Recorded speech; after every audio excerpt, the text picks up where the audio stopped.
Now to Magnolia, which I think is one of the best films of the year and certainly one of the most audacious, which is not exactly saying the same thing. It cuts back and forth between several stories that unfold in a rainy Los Angeles, where fathers and children are at war, where love seems impossible, where everyone seems to be half into show business, and where everyone seems to be half dead. One story involves a cop, played by John C. Reilly, who falls in love with a woman without seeing her clearly enough to realize she's strung out on drugs. She's played by Melora Walters. You don't know how crazy I am. It's okay. I've got troubles, okay? I'll take everything at face value. I'll be a good listener to you. I started this, didn't I?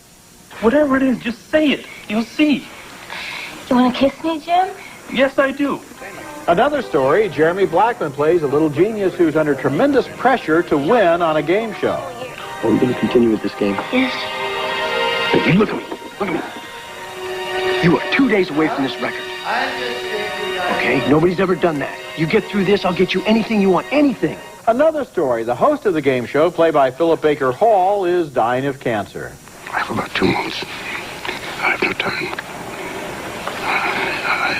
It's in my bones. I don't have a chance. Oh. And still another thread, Julianne Moore's elderly millionaire husband is dying, and she's filled with regrets. Philip Seymour Hoffman is the old man's nurse. Yeah, I'm going to turn away and walk away and not look at him and not be my man, my Earl. And tell him it's okay. I'm okay. Tell him thank you for taking care. And Magnolia also features Tom Cruise as a professional stud who conducts seminars on how to seduce women. Here he is giving a TV interview. Are you close? She's my mother. Yes. But, I mean, she's a woman, too. So, you know, how does she feel about seduce and destroy? I mean, what does she say? Well, she says, you go get him, honey. All of these stories are compelling, and some of them are funny, and some of them are very sad. Despite cutting back and forth between them, Anderson is able to build up an uncanny amount of tension and dread in this movie. Magnolia is an urgent film. It's long, but it hurtles ahead through fears and dreams, and then, toward the end, there's a scene of transcendent wonder. A scene so unexpected and arbitrary and inexplicable that it pulls the rug out from under our traditional ideas of narrative and shows that the best laid plans of frogs and men go off to stray. I am so amazed by what you're saying about this movie because it almost seems as though you liked it. I loved it. It's on my list of the 10 best movies of the year. Oh, incredible. I'll give you this. Okay. I thought it had a good cast. Yes. I think it has a good filmmaker, yes. worthy themes, parental neglect, the way it damages children and families, but the film is a mess. I really thought that all of these stories would have come together in some sort of unexpected, synergistic way. There would have been some sort of epiphany Joyce, at the end. that's the And these whole stories don't come together, and we're led to think that they will based on the initial little encapsulated stories at the beginning of the film. That's the whole point about the beginning of the film, where we have Ricky Jay narrating this little story about urban legends and strange coincidences and threads that come together and so forth. Exactly. In order to show you at the end of the film that instead of everything coming together the way you're led to think they will, something utterly unexpected can appear out of a clear blue sky. Utterly ludicrous. I will only call No this more ludicrous than anything else. climax of biblical proportion. Yes, but that has actually happened. It should be. It may have happened. Yes, it actually has happened. It should be a transforming event. What it transforms at the end is our expectation that every movie has to be dead in the water and be predictable and be formulaic and in the way we expect it to. This movie is alive and free to surprises. It makes no sense. On to the next film. Okay, we call our next category Dubious Overachievement, and my nominee is Magnolia. And what's sad is that Magnolia starts great and stays great for 2 hours. A terrific cast: Julianne Moore, Jason Robards, Philip Seymour Hoffman, Tom Cruise. Wow, the way you have never seen him. And just when you're wondering how writer-director Paul Thomas Anderson can weave all these storylines together, you realize he can't. I have so many debts, so many things. I have my surgery, my oral surgery coming. What surgery? Oral surgery! Corrective teeth surgery. What is that?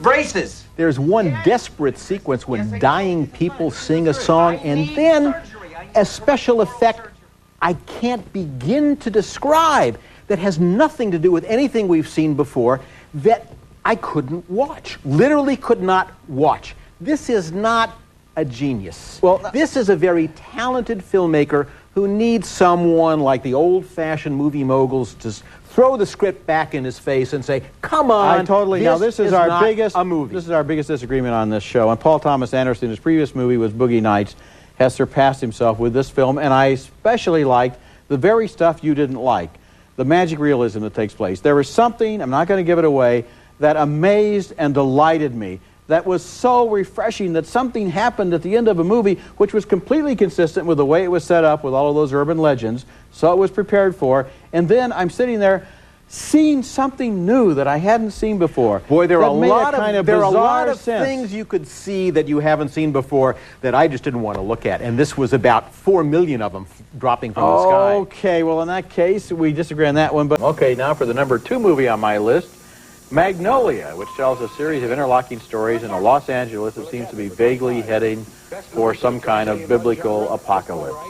The movie was written and directed by Paul Thomas Anderson, whose Boogie Nights took a similar approach to the pornography industry, but now he focuses on aspects of more mainstream show business and the way the city seems haunted by the ghosts of past glories.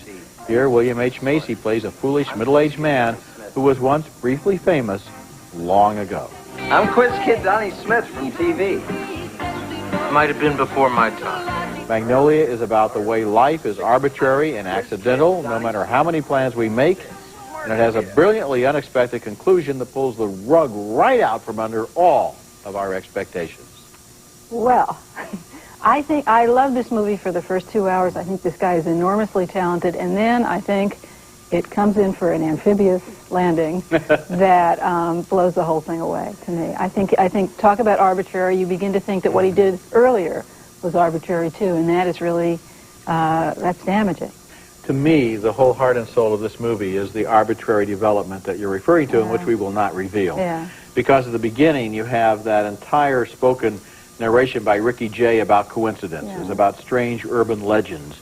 And I think the message that's percolating beneath the entire film is that all these people are so urgent in their own life and death matters, and what they don't realize is we're part of a gigantic celestial machine that's wheeling along on its own without any regard at all for what we think the story should be or how it should turn out. Can't argue with that, but I found some of the connections a little arbitrary, more so than they even had to be.